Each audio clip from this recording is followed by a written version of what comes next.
Hi friends, முட்டை வறுவல் எப்படி போடலான்னு பார்ப்போமா. ஃபஸ்ட்டு கடாயில் எண்ணெய் ஊற்றிட்டு அதில் கடுகு போடுங்க. கடுகு போட்டதுக்கப்புறம் கருவேப்பிலை போடுங்க. கருவேப்பிலை போட்டதுக்கப்புறமா வெங்காயம் போடுங்க. இது நல்லா வதங்கினது பிறகு தக்காளி போடுங்க. தக்காளி போட்டதுக்கப்புறமா அதுக்கு கொஞ்சம் உப்பு போடுங்க. வெங்காயம் தக்காளி பழத்துக்கு தேவையான உப்பு போட்டு அதை நல்லா வதக்கி விடுங்க. வதக்கி விட்டதுக்கு அப்புறமா முட்டையை அடித்து ஊற்றுங்க. முட்டையை உடச்சி ஊற்றுனதுக்கப்புறமா மசாலா போடணும். என்ன மசாலாலாம் பார்ப்போமா.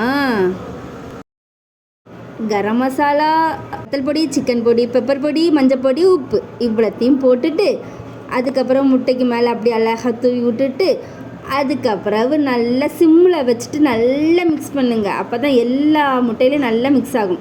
நல்லா மிக்ஸ் பண்ண பிறகு ஹை ஃப்ளேமில் வச்சு நல்லா வறுட்டிடுங்க. கை விடாமல் நல்லா வறுட்டினீங்கன்னா முட்டை வறுவல் ரெடிங்க. அப்படி மேலாக்க கொஞ்சம் கருவேப்பிலையும் தூவி விட்டுட்டு ஒரு கிண்டுங்க. செம்ம டேஸ்ட்டாக இருக்குங்க.